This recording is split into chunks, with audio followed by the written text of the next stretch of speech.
Bonjour à tous, et aujourd'hui je suis très heureux de vous retrouver pour une nouvelle vidéo. Aujourd'hui on se retrouve pour faire l'avant-match de ce fameux Maroc-Espagne, quart de finale très attendu par les supporters marocains mais également par tous les amoureux de football. Juste avant qu'on commence avec cette vidéo, si ce n'est pas fait, je t'invite à t'abonner, à liker et à commenter cette vidéo, également activer la cloche des notifications pour m'aider à atteindre au plus vite les 10 000 abonnés. Bah écoutez, comme d'habitude, bien évidemment, pour nos avant-matchs, on va tout d'abord revenir un petit peu sur le contexte. Et tout d'abord pour le Maroc, bah bien évidemment, on a obtenu notre qualification contre le Canada avec une victoire de buts à 1 qui a été vraiment complexe à aller chercher. Je pense que quand même, on s'est mis en difficulté tout seul dans ce match-là et justement, on va en parler.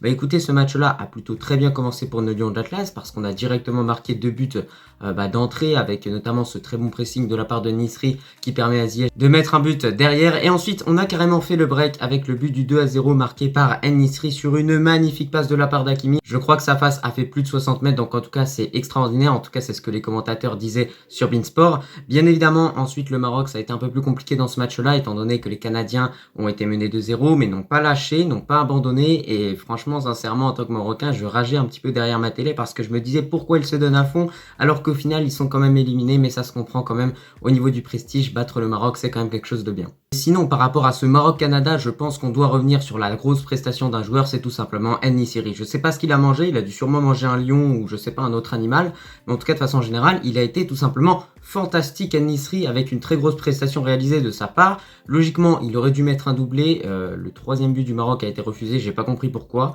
Ceux qui arrivent à voir la position d'hors-jeu, dites-le moi bien évidemment en commentaire, mais moi sincèrement, en tant que Marocain, si aujourd'hui contre le Canada, on aurait fait 2-2, sincèrement, on se serait fait voler. Dans la continuité de ce match-là, malheureusement, les Canadiens ont réduit le score à 2-1 sur une action un petit peu billard, j'ai envie de vous dire en quelque sorte. On a Hakimi qui s'est fait manger, et ça, clairement, en tant que Marocain, je pense qu'on est tous d'accord là-dessus. On n'a pas apprécié parce que depuis le début de cette compétition, il est tout simplement incroyable. Contre la Croatie, il n'a pas laissé passer une seule fois Perisic. Contre la Belgique, même chose pour l'ailier contre lequel il était opposé.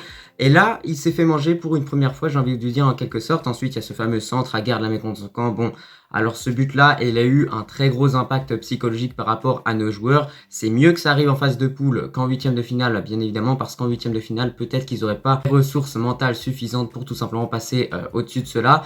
Bon, bien évidemment, durant le restant de ce match-là, durant la seconde période, on a beaucoup défendu, mais on a eu quelques situations avec notamment Amdallah qui a été un petit peu trop égoïste, j'ai envie de vous dire. Il y a un moment, il aurait pu donner des ballons sur les côtés à Bouklal ou même l'ailier droit à Ziyech, tout simplement à quelques moments, mais il a décidé d'être trop individuel. Voilà un petit peu pour ce Maroc-Canada, mais encore une fois, qu'est-ce qui nous a servi et qu'est-ce qui nous a permis réellement de gagner ce match-là? Tout simplement notre solidité défensive, et pour moi, je le répète encore une fois, comme je l'ai souvent dit, c'est grâce à notre défense qu'aujourd'hui on est en huitième de finale. Désormais, on va s'intéresser à la phase de poule des Espagnols. Et de façon générale, vous allez le voir quand même, c'est un petit peu mitigé et c'est pas parfait, et c'est là où justement on se dit, en tant que Marocain, sincèrement, ce match-là contre l'Espagne, on peut le gagner. Alors pour leur premier match, les Espagnols se sont imposés 7-0 contre le Costa Rica. 7-0, oui, vous avez bien entendu, bien évidemment. Alors à ce moment-là, ça a fait vraiment beaucoup parler. On se disait, est-ce que le Costa Rica n'avait pas le niveau ou est-ce que c'était l'Espagne qui était extraordinaire? Au final, vraisemblablement, c'est les Espagnols qui ont été bons. Mais de façon générale, je pense que le Costa Rica n'était pas prêt pour ce match-là. Dans la continuité, les Espagnols ont joué un match capital contre l'Allemagne et ont tout simplement concédé un match nul. Pour finir cette phase de poule, les Espagnols étaient opposés au Japon et se sont inclinés 2-1, donc ce qui montre à quel point cette équipe est vraiment prenable réellement. Mais voilà, il y a un but qui a fait un petit peu polémique, bien évidemment, avec apparemment le ballon qui serait sorti. Donc bon, on va pas revenir là-dessus, c'est pas le plus intéressant, mais de façon générale, on le voit. Lors de cette phase de poule, les Espagnols n'ont pas été non plus extraordinaires. Peut-être que c'est une équipe qui monte petit à petit en puissance. Après, c'est assez contradictoire parce qu'on le voit, au début, il y a une belle victoire, ensuite il y a un match nul, ensuite il y a une défaite. Donc au fur et à mesure du temps, ça se dégrade, j'ai envie de vous dire. Bon, bien évidemment, je pense que sincèrement, ils vont nous prendre au sérieux, étant donné qu'on a quand même fini premier de notre groupe. Maintenant, on va s'intéresser aux 11 qui devraient être alignés durant ce huitième de finale. Et tout d'abord, pour le Maroc, au poste de gardien, on va avoir bien évidemment Bounou. Ensuite, pour la défense, bien évidemment, les 4 mêmes, j'ai envie de vous dire en quelque sorte, avec Hakimi, Mazraoui sur les côtés pour occuper cette fonction en quelque sorte de piston, c'est-à-dire vraiment faire les efforts offensivement et défensivement. Dans cette défense centrale, bien évidemment, on aura Aguerd aligné aligner Assaïs. Et pourquoi pas, si le Maroc mène dans ce match-là, faire entrer Yannick, parce que je trouve qu'il fait vraiment le taf dans les duels aériens. Et ensuite, juste devant cette défense, bien évidemment, on va avoir Amrabat en solitaire en milieu défensif. Et juste devant lui, 2 milieux centraux. Alors là, à ce moment-là, il y a une question qui se pose. Est-ce que ça va être Amala qui va être titulaire ou est-ce que ça va être Sabiri? Vraisemblablement, Sabiri a été bon contre le Canada. Néanmoins, je pense qu'au vu de l'expérience, on a Walid Regragui qui devrait aligner Amala. Juste à côté d'Amala et Amrabat, on va avoir bien évidemment Ounahi qui a plutôt été très performant contre le Canada. Pour finir, dans cette équipe, bien évidemment, pour le trio d'attaque, on commence à le connaître, ce trio d'attaque, sincèrement. Ziyech à droite qui réalise une Coupe du Monde 2022 incroyable. Petit à petit, il a commencé à se réveiller et ça fait plaisir de le voir en confiance.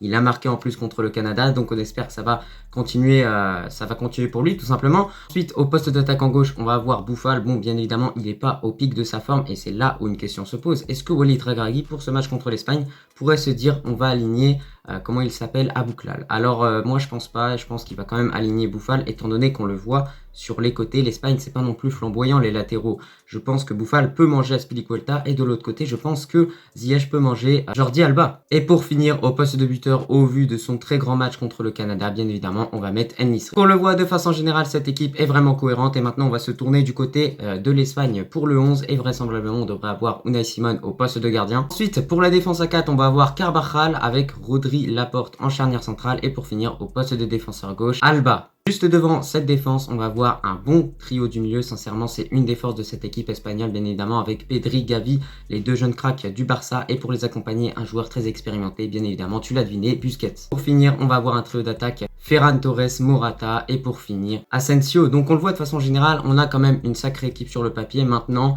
c'est une équipe qui est quand même prenable sur les côtés. On sait Carvajal depuis plusieurs saisons, c'est plus trop ça. Boufal pourra faire des différences, même chose pour Hakim Ziyech.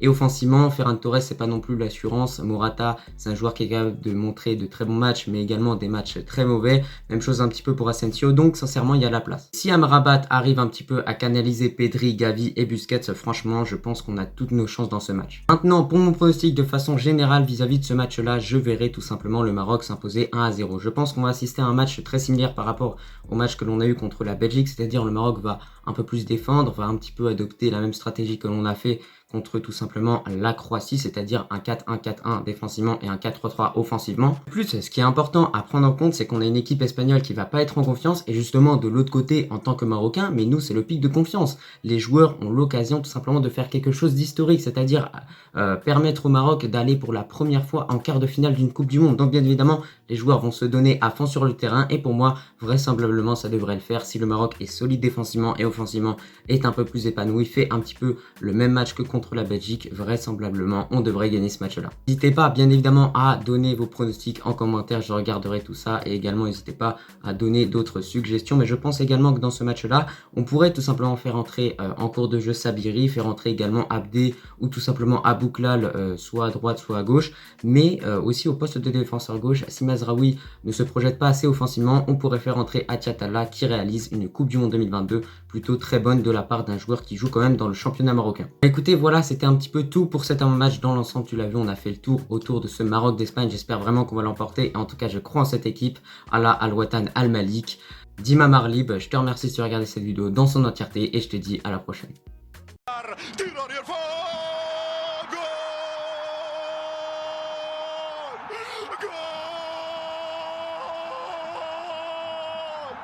Goal!